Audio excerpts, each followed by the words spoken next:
And we're back for episode number 51 of your favorite quizzing podcast show, Are You Quizzing Me?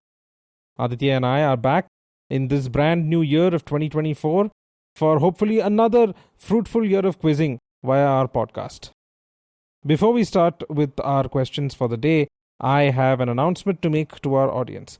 You may have noticed that for episode number 50 and today's episode, we have not put up a musical opening. This is something we want to try out, and for today's episode, we'll be having a poll live on Spotify. You can tell us whether you like it or not, whether you want this musical sting to be avoided or you want a cold open. So, let us know. We'll be leaving this open for this episode and the next episode to decide whether going forward, this podcast should have a musical opening. Now that we've got that out of the way, let me start off today's program with our audience question. So it's a very straightforward question. What is the most commonly recycled material in the world? Let me repeat that. What is the most commonly recycled material in the world? Don't overthink it. It's probably what you think it is. And I will confirm your thoughts at the end of today's episode. Now let's move on to Aditya. Okay, so the question I asked last week was, what in Elon Musk's repertoire of juvenile humor, apart from trying to crack a 420 joke as to the launch of his latest rocket, what else has he done to be funny, quote unquote? And here's my answer. I think the reason he took over Twitter and then renamed it X and then made a joke out of it is because he can then call it X-rated comedy. That's all that was there behind it.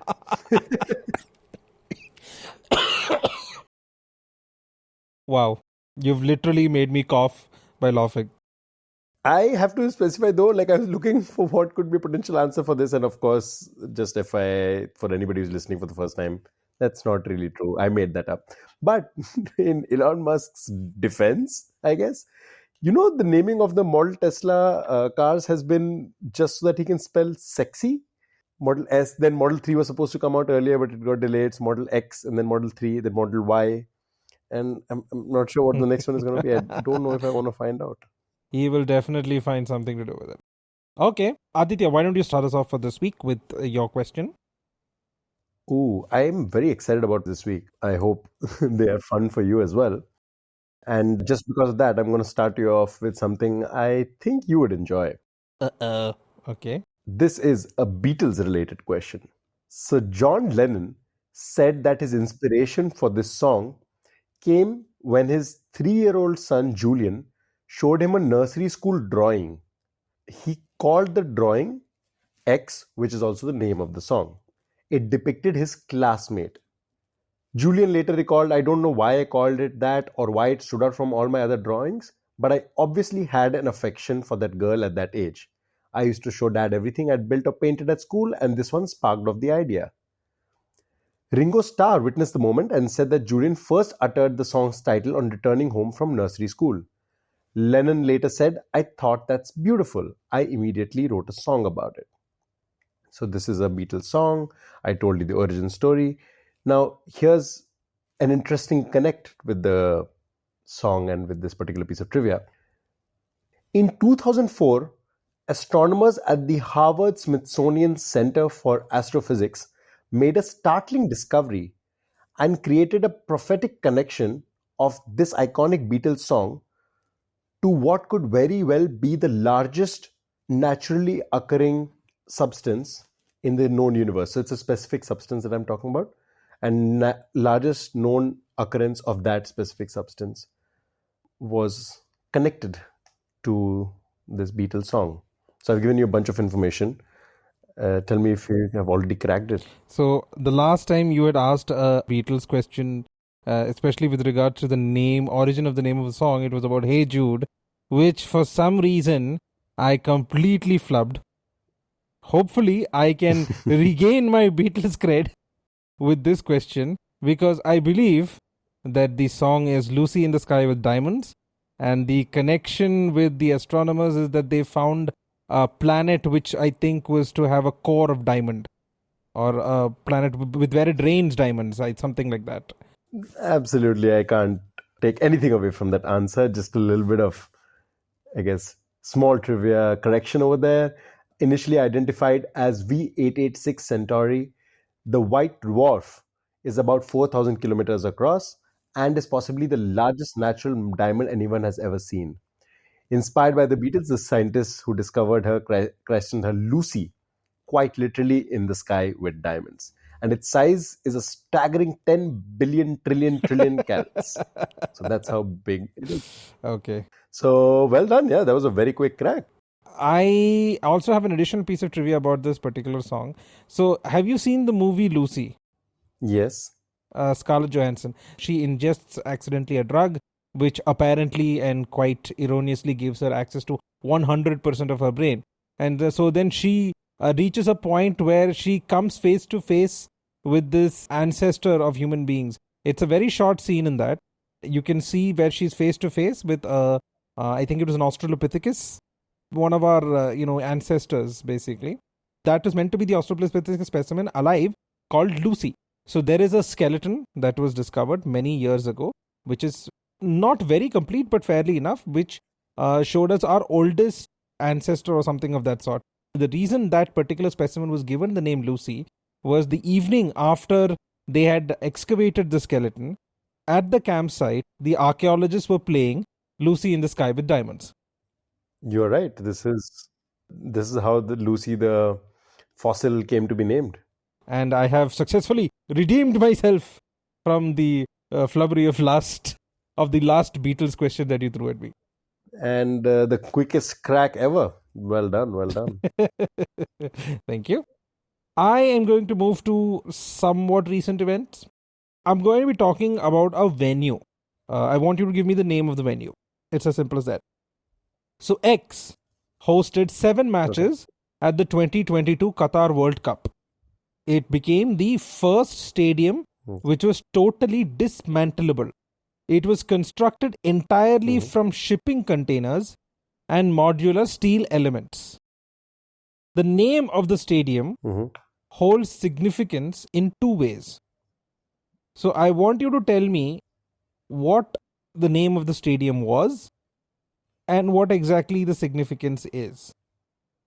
The significance of the name. I can give you a clue, but let me see if you have any idea. If you don't, I can give you a clue almost immediately. Is it the number of shipping containers that are there in the stadium?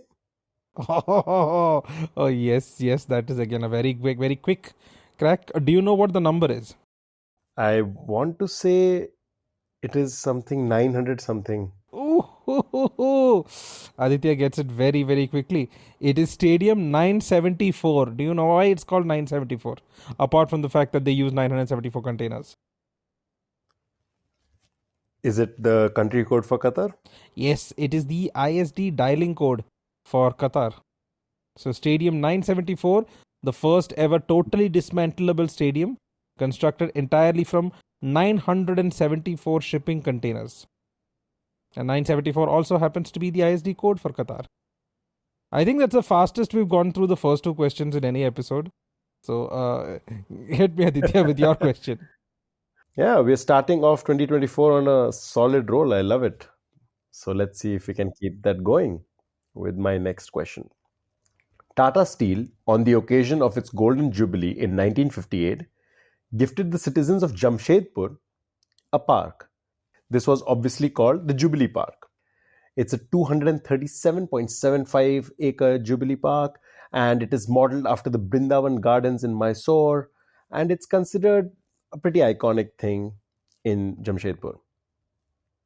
What was it that this park was also famous for in the 50s and 60s? Okay, what was it that this park was also famous for in the 50s and 60s? Actually, let me modify that question very slightly. What was this park famous for providing in the 50s and 60s? Trees for Bollywood actors to run around? Ooh, not quite. I don't think that became a thing till much later. I know you're kidding, but I'm thinking even from a film history perspective, No, but I think in the 60s, by the 60s, they were doing a little bit of running maybe, around, right? maybe. But running through the field of flowers and stuff, I think is a very Yash Chopra. No, the field of flowers is a whole Yash Chopra thing. But no, I'm talking about at least running around trees, or Could you know, be. they used to do that, right? Like the heroine would be very coy, and the hero would just sing and shake his head from one side of the tree and then move to the other side of the tree. Could be. And you know, I'm not giving a good image of Bollywood to anybody who's Hey, that's not iconic. watched. It's straight up iconic. I don't think there's anything we need to apologize for in that. Okay, so it's not Bollywood. Then my second would be: did they have a menagerie or a zoo? No, they provided something very specific. Very specific. Because when you mentioned it's modeled after something in Mysore, I thought maybe they also modeled something, like they gave the a zoo there, like the Mysore Zoo. Okay. Any clues? Sure, I kept it vague just in case you already knew the answer, but let me give you some clues. The park's horticulture garden is renowned for its rose hybrids, and there are over 1,000 rose varieties in this park. That's what it's known for? It is known for that, but what specific use was this put to? These roses were used to create the rose biryanis of Lucknow? That's a fun guess, but no. Let me be more specific. Who were they providing it to? Oh, roses. Was it to some temple for puja or something like that? No. Fairly smart guess, but no. They did this all the way till 1964. Oh, okay. So I'm guessing it was from here that roses were plucked to eventually adorn the lapel of Pandit Jawaharlal Nehru. Well done. Yes, these were roses for the Nehru jacket that Nehru used to wear. Nice, nice. No, it just hit me all of a sudden. It was like inspiration struck for a moment when you said to who. I was like, okay, there can be only one. Well cracked. No, 1964 is when Pandit Nehru passed away. Yeah. And all the way till the end, his roses used to come from Jubilee Park. Oh, nice. Anything special that he wanted it only from there? Or was it because he was already very close to the Tata family? Oh, wow. Right there. Putting the controversial opinions on the line. I love it. No, I mean, like, there is this thing. We have to be honest about it. If you look at the people who were at the top of the organizations in the 1950s and in the early years after independence, many of them did have connections to the Nehru family or to the Congress party. It is a fact. Like, if you remember the question that you had asked last episode about Encospar, Homi Bhabha had a very personal relationship with Pandit Nehru. Right, so ironically, one of the most quoted lines of Nehru on another podcast that I enjoy listening to, Seen and the Unseen, Amit Verma constantly brings this up in his podcast. He says, Nehru apparently once told J.R.D. Tata, never speak to me of profit, it's a dirty word. So, well, he could have been in bed with the industrialists, but at least on the surface, he was not the staunchest of capitalists. No, he wasn't a capitalist. He was a socialist. Yeah. That I think is quite well known. Okay, nice question, man. A really nice question. I like that trivia. I'm glad. Okay, this is a very straightforward question. I am fairly sure that you will get this quickly for multiple reasons, which will become apparent when you hear the answer or you guess the answer. So, this city has the world's first airport fully powered by solar energy.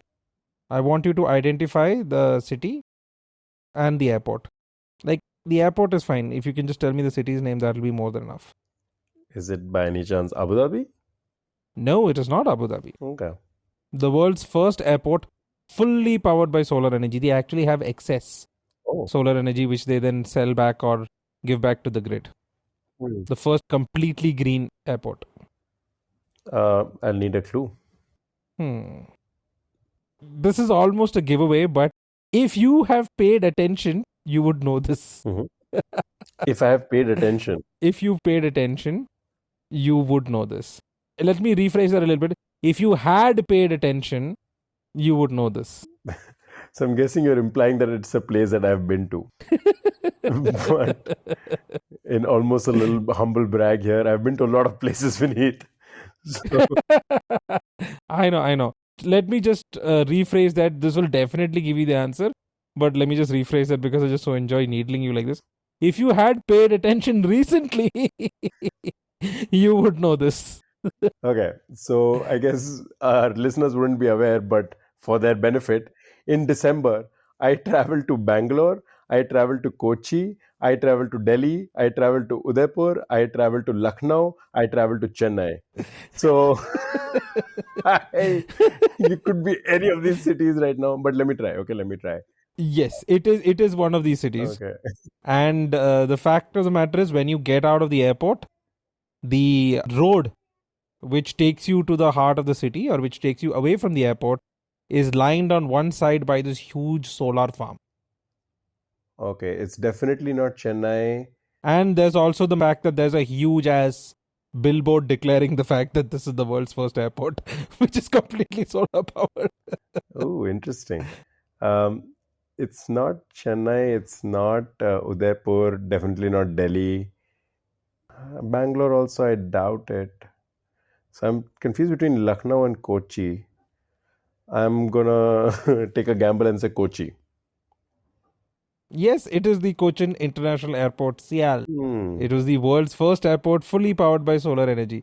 I basically put this question so that I could see if Aditya was paying attention when he traveled to and from. In my defense, I reached Kochi by train, Oh, okay. and when I was leaving Kochi, it was late at night, so there was no point looking out the window. Fair enough, fair enough. But yes, so it is the world's first carbon positive airport. Okay. I feel a little guilty that we avoided a lot of climate change questions in our 2023 wrap up. So I am kind of making amends by putting a few climate change related questions here. So this is one, and there's a follow up one I just wanted to ask you. First of all, do you know that if there are countries which are completely carbon negative, basically? Ooh, is there any country in the world like that? There are three. Wow. Okay, I would say that what two of them are in Central and South America. Okay. One is in Asia. I want you to tell me which is the Asian country. I'm not even talking about carbon neutral. I'm talking completely out of it. Could it possibly be? I'm going to say two countries, and it could be either of them. Fair enough. It could be Bhutan or Qatar. I'm trying to think something in the Middle East. No, not Qatar, not Qatar. You already got it. It is Bhutan. It is Bhutan. It is Bhutan. Okay. It is Bhutan. And the other two are Suriname and Panama. Ah, interesting. Okay. In fact, in your defense, we avoided a lot of topics which were there in the 2023 Wrapped episode, which, by the way, is such a lovely episode. I actually listened to it. I rarely listen to our episodes again. I sat and listened to that episode. So much fun. Yeah. But 2023 Wrapped, we avoided climate change, or at least I did, because so much of it was depressing news. Very depressing. I'm sure there are good things that are happening, but well, the news by design covers a lot of depressing stuff. And the climate change stuff was just straight up heartbreaking. There was a cyclone called Freddy, which lasted for an entire month. That's just scary.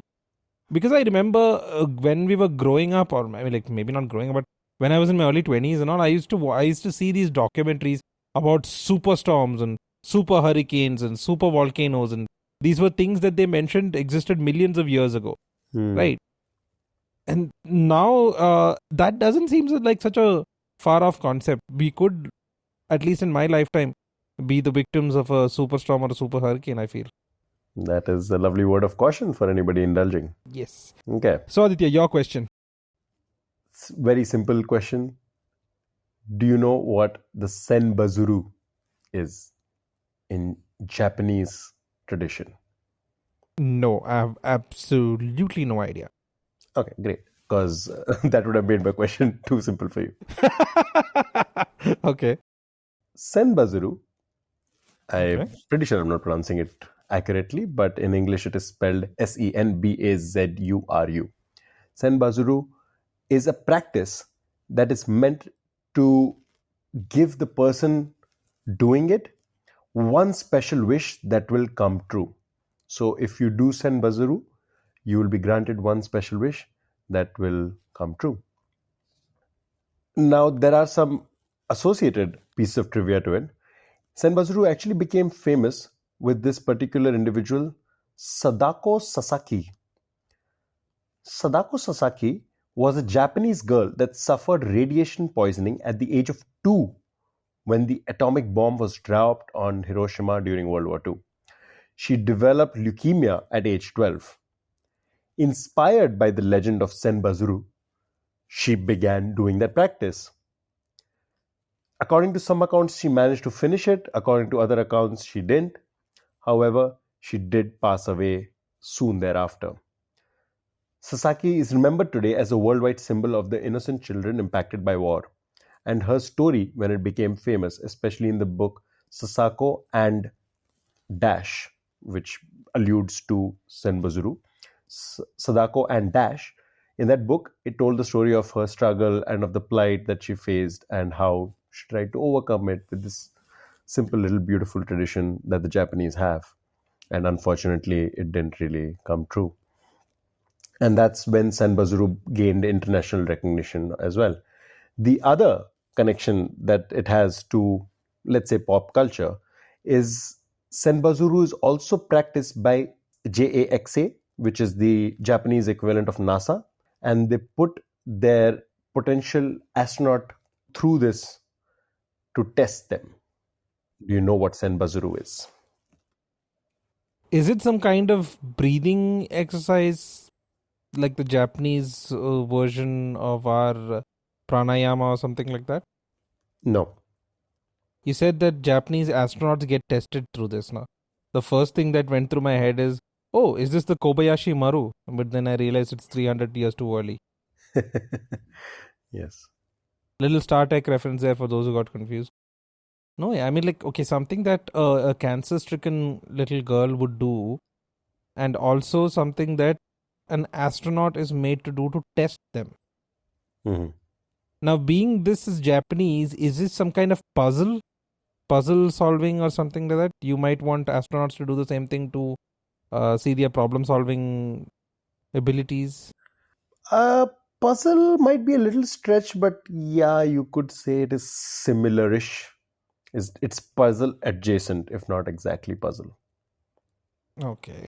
Is it something to do with I mean, like the Japanese and the Chinese and a lot of Southeast Asian and Eastern countries place a lot of respect and emphasis on calligraphy. Like just doing calligraphy itself is considered to be quite soothing, and they have a lot of cultural and religious associations with it. Is it something to do with that kind of brush calligraphy that Japanese do? You're kind of in the vicinity. It is not. It doesn't have anything to do with calligraphy or painting or brushwork, but it is Okay. something that the Japanese are known to do culturally, historically. It is pretty significant to them. All right, let me give you a clue. The word senbazuru Okay. actually derives from the word uzuru, which refers to a specific animal. Refers to a specific animal. Mhm. Is it a real animal or a fictional one? It's a real one that is considered auspicious. It's an auspicious creature in Japanese folklore. That there are quite a few, but I think a tortoise is one.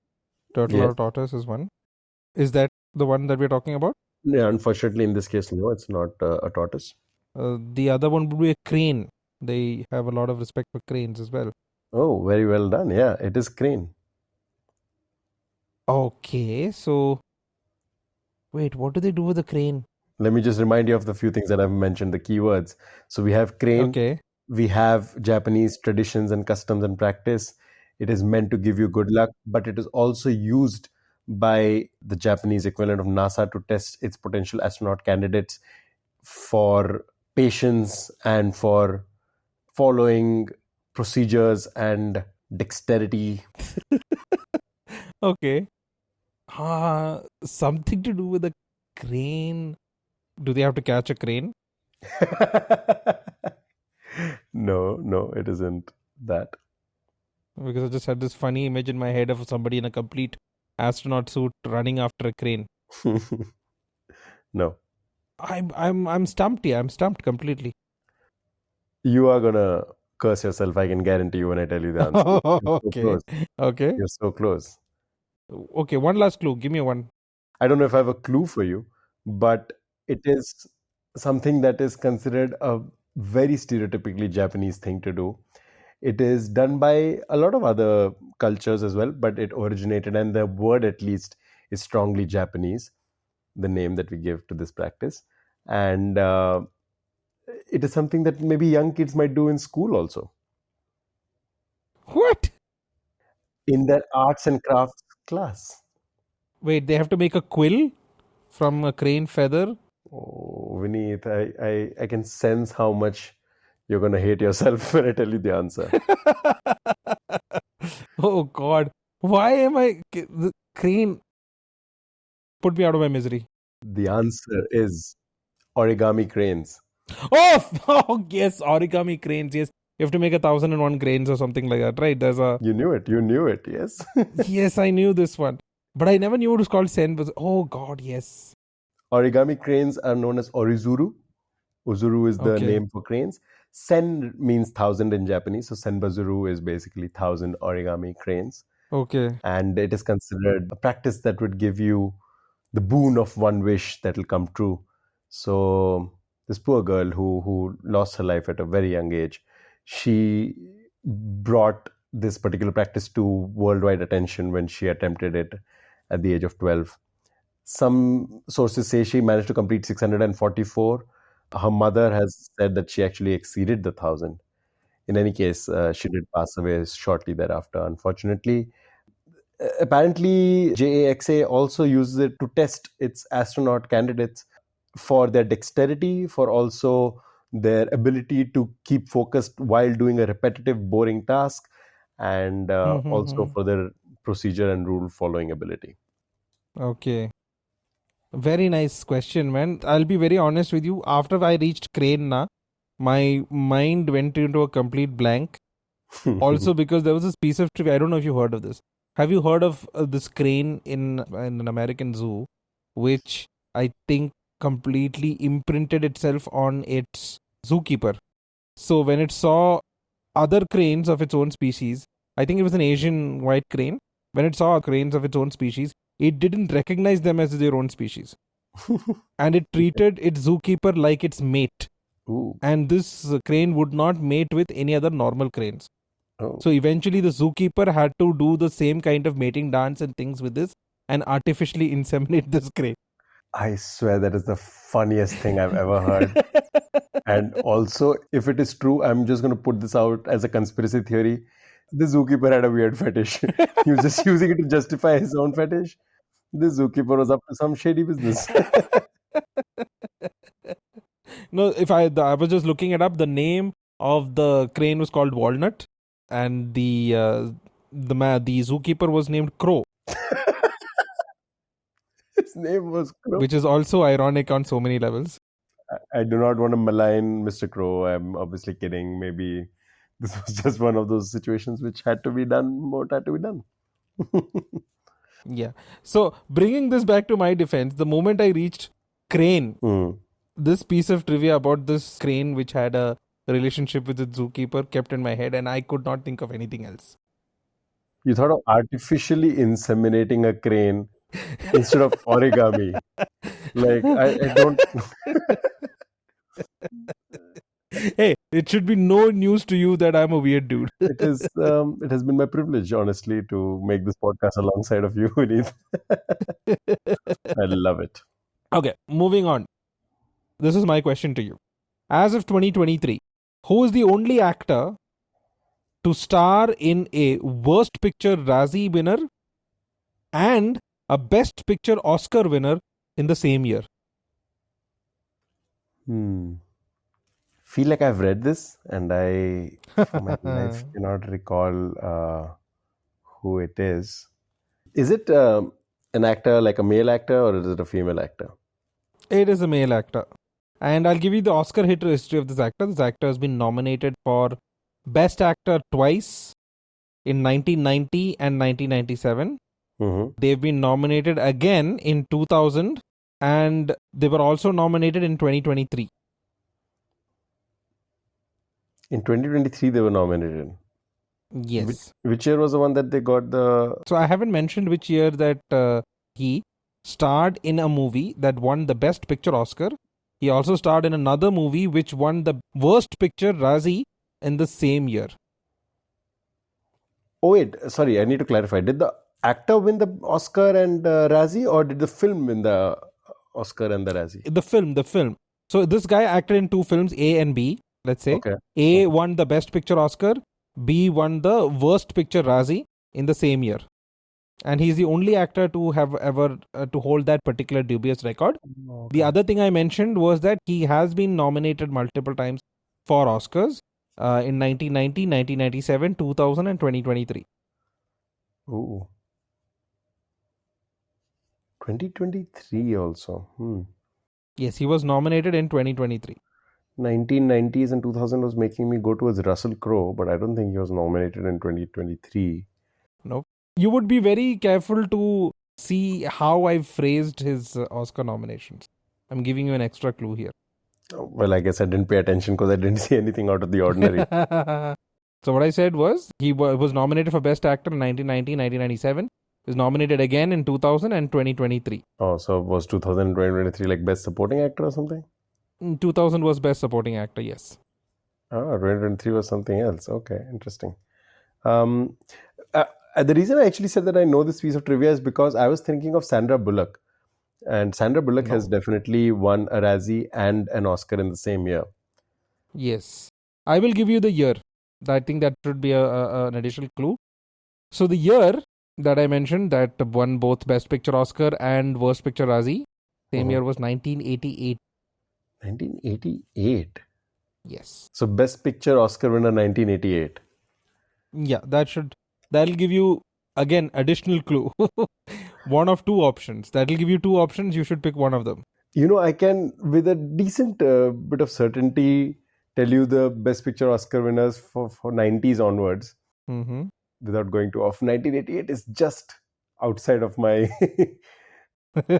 off the top of my head knowledge. It can't be Driving Miss Daisy, right? No, it's not. I have no clue.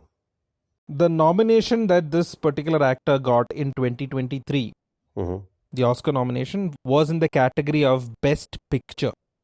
So as a producer? Yes. He got a nomination, but he didn't win in 2023, right? Oh, he's never won an Oscar. Oh, he's never won an Oscar. He's only gotten nominated. He's acted in Oscar-winning movies. Okay. But he's never got an Oscar. Interesting. So I can just give you, now that I've given you all these clues, 1990, he was nominated for Best Actor. 1997, he was nominated for Best Actor. 2000, he was nominated for Best Supporting Actor. And in 2023, he was nominated in the category of Best Picture. Oh boy. I think I've seen most of the Best Picture nominees from 2023. But oh, you definitely have seen this movie. I know because we've discussed it. Okay. It may not come to you immediately because this person's had a very long career. And this may not be something that you would remember, but when I tell you, you will definitely remember it. Best Picture, Oscar nominees from 2023 and not winners. I know there was All Quiet on the Western Front. There was Star. There was Elvis was there, I think. Fabelmans. There were, I think, 12 nominations, right, for Best Picture. Oh, jeez. Okay, then I've not seen all of them. Banshees of Inisherin were there. I'm remembering the ones that I loved. One I did not like, Triangle of Sadness. Could not for my life fathom that movie. I've not seen it, so I wouldn't be able to comment. Oh, did we talk about Top Gun? Is it Tom Cruise? Yes, it is Tom Cruise. Oh.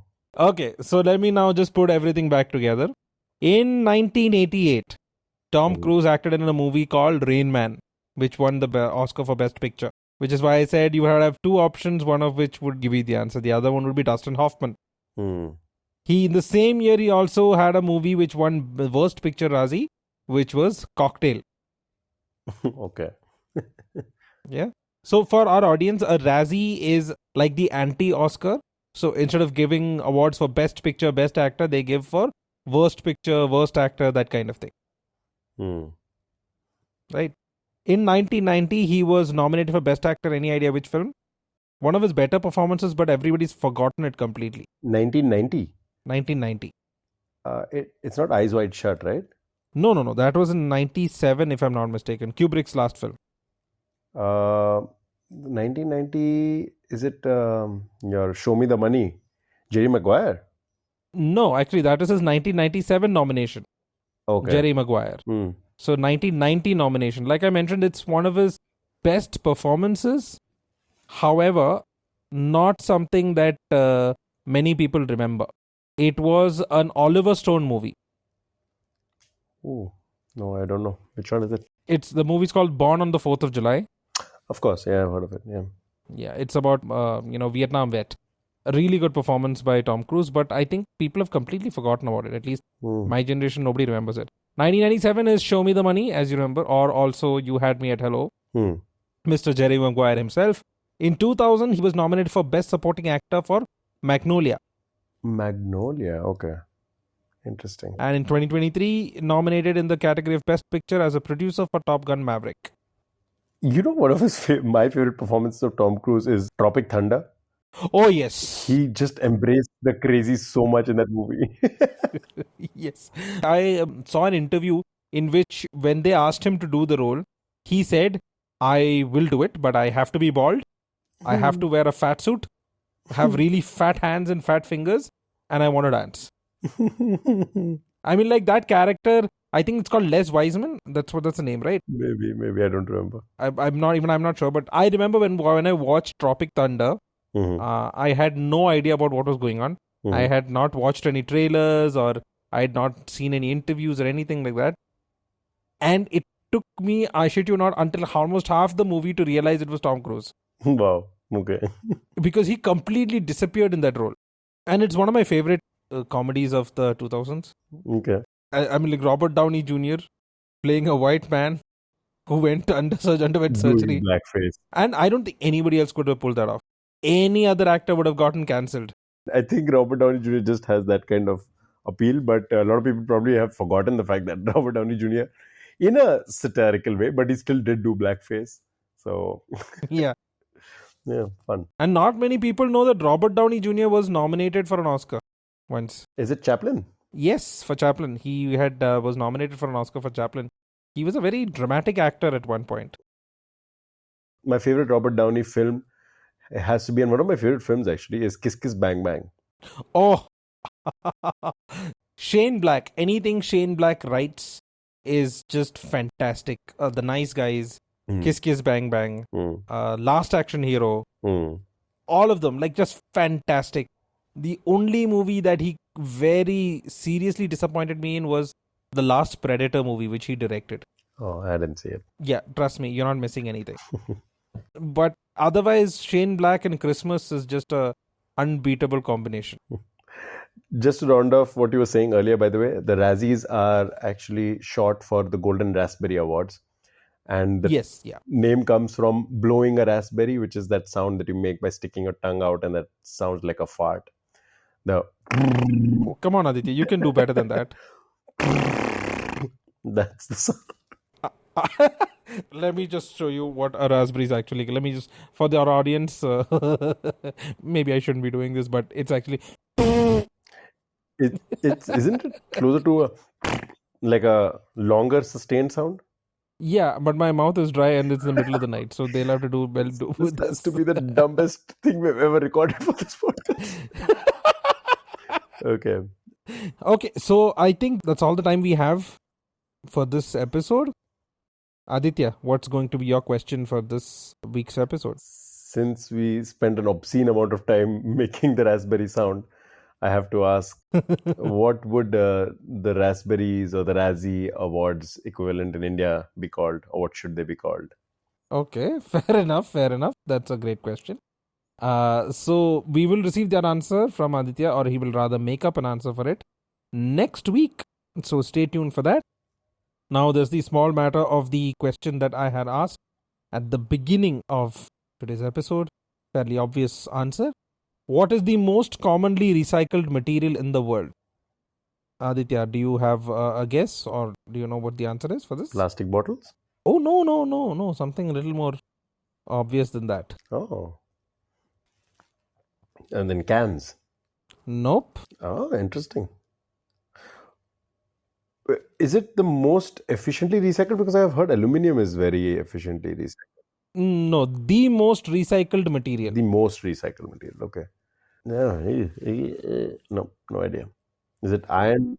Oh, you're going to kick yourself after Is this. it a metal? No, Okay, no idea then. it's paper. Oh man, of course it is paper. It is paper. Paper is the most recycled material, most commonly recycled material in the world. So, that brings us to the end of the questions for this episode. Aditya, what's your pop culture recommendation for the beginning of this year?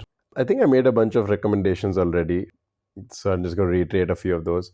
I think Kiss Kiss Bang Bang, a fantastic film. Some of the 2023 nominees, great films to catch up on. I will also recommend this book that I'm currently reading. It's called City Improbable, and it is a collection of essays about Delhi. So, in my job as a writer, I'm currently working on something which has to do with Delhi. And just to immerse myself, I picked this book up, recommended by HK actually. And hopefully we have him back on our podcast sometime soon. But yeah, HK recommended this book, and it has turned out to be a pretty interesting read. So if you're interested in Delhi and the way it has evolved over the years, I think this is a book that you should definitely pick up. Great. I will reiterate what Aditya said and go a little further. Not just Kiss Kiss Bang Bang, obviously, which is just a fantastic movie, but I would also recommend anything that's been written by Shane Black. So that would include, as I already mentioned, Last Action Hero. It would also include The Last Boy Scout, starring Bruce Willis, the first two Lethal Weapon movies, The Nice Guys, which again, quite underrated. I don't think it has as much popularity as it should. Russell Crowe and Ryan Gosling. Fantastic buddy comedy noir. So anything by Shane Black, just amazing. My personal recommendation for this week is a podcast. It's a fiction podcast by the name of Case 63. I believe it's been adapted from a Spanish version. I've not listened to that. But the one that we have, the English one, stars Julianne Moore and Oscar Isaac. So it's got some heavy hitter names behind it. It is an absolute mindfuck of a podcast. Short episodes, around 10 minutes each. But it's a very well done story. It's a science fiction podcast and it's very well done. 2 seasons down. I believe there's a third season coming up this year. So you can brush up on it and wait while you're waiting for the third season to drop. That's my recommendation for this week. Case 63. Cool. So that's all for this episode. Thank you all for listening in. I hope you enjoyed the show and learned something new. If you liked what you heard, please consider subscribing to our podcast and leaving us a review on your favorite podcast platform. Please send us questions that if you want to ask on the show, you can just send it to us at our email at ruquizzingme@gmail.com. As I mentioned at the beginning of this episode, we have a poll that's live on Spotify. Please go answer the poll so that we can use your answers to take a decision as to whether to continue to have a musical opening at the beginning of every episode. We'd also love to hear from you regarding feedback, suggestions, even trivia. You can reach us on Instagram at ruquizzingme. We appreciate your support and look forward to sharing more episodes with you in the future. Thanks again for tuning in and have a great day and a great year. Happy 2024 to everybody. And see you guys next week.